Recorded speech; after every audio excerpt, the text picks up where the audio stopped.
Dans les années 75, aux États-Unis, il y avait un enfant autiste pour 5000 enfants. Aujourd'hui, il y a un enfant pour 68 enfants.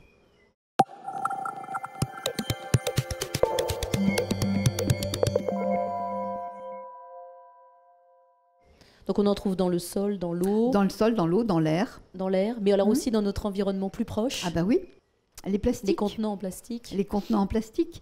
Donc le plastique à éviter, c'est le numéro 3. Numéro 3, c'est quoi? C'est le numéro que l'on trouve? C'est les phtalates. C'est un plastique transparent, un peu rigide, qui constitue par exemple les plats alimentaires, vous savez, en plastique, etc. Vous le trouvez dans les rideaux de douche, dans tous les revêtements plastiques, les tuyaux. Mais alors qu'on comprenne par exemple les rideaux de douche. Il ne faut pas toucher ces rideaux de douche. Qu'est-ce qu'il faut entendre C'est-à-dire par... un rideau de douche est innocent, il ne tue personne. Oui. Mais le problème des perturbateurs endocriniens, c'est la multiplication des sources.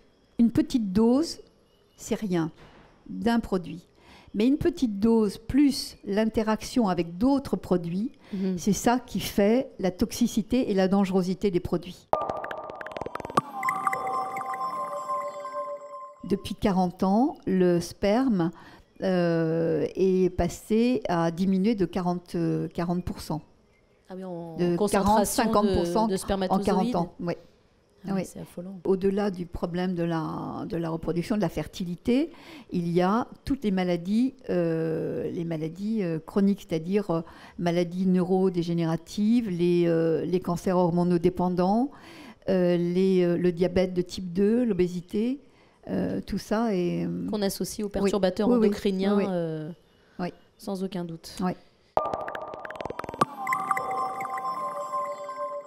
Pour le développement d'un enfant, il faut que les hormones thyroïdiennes soient vraiment de bonne qualité. Et celles de la mère devaient l'être aussi.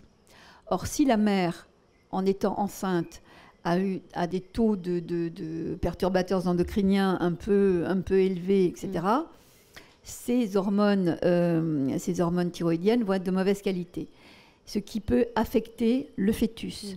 Et ce qui peut donner un enfant... Alors, autiste, problème de comportement, ça augmente beaucoup, et problème de concentration.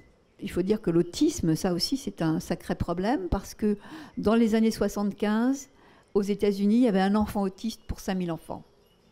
Aujourd'hui, il y a un enfant pour 68 enfants. Certes, ceux qui ont été interdits il y a quelques années, le DDT, il y a l'atrazine. L'atrazine, ça, c'est un pesticide, ça a été un pesticide monstrueux, ça fait des dégâts terribles. Il a été interdit il y a quelques années, on le retrouve toujours en ce moment. Vous faites une analyse de sol, vous trouvez de l'atrazine, donc on les a toujours, on subit toujours, donc ça dure longtemps.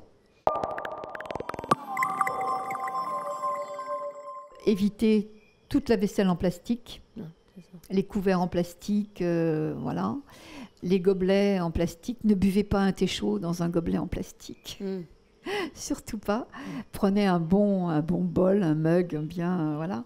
Vous avez aussi les revêtements téflon, les fameuses poêles. Surtout si votre poêle est un peu abîmée, il faut la jeter. Évitez le micro-ondes, mais bon, ça... Voilà. Ça ne veut pas dire qu'il ne faut pas être un ayatollah, il ne faut pas tout interdire, mais il faut limiter. Vous avez des enfants aux États-Unis qui ont beaucoup de produits toxiques, de perturbateurs endocriniens. On les met 6 mois à l'alimentation bio, on fait très attention, ces perturbateurs disparaissent. Donc c'est quand même une bonne nouvelle. Alors évidemment, en alimentation, prenez du bio, quoi. Ou alors, si vous allez au marché, vous connaissez des petits producteurs, ils font pas bio, mais c'est eux qui font, et vous êtes sûr qu'ils n'inondent pas de pesticides, de produits un peu bizarres, les pommes, les fruits, les légumes, etc. Moi, ce que je conseille, parce que c'est ce que je fais, des petits jeûnes, 48 heures. Ne pas se nourrir pendant une période précise. Alors, on peut se nourrir parce que c'est difficile de faire un jeûne, mais on peut faire un jeûne, par exemple, avec du riz complet, un seul produit, un seul aliment, avec de l'eau détox, en mettant les fruits de saison ou les légumes de saison dans de l'eau la veille. Et ça nettoie l'organisme, ça soulage l'organisme.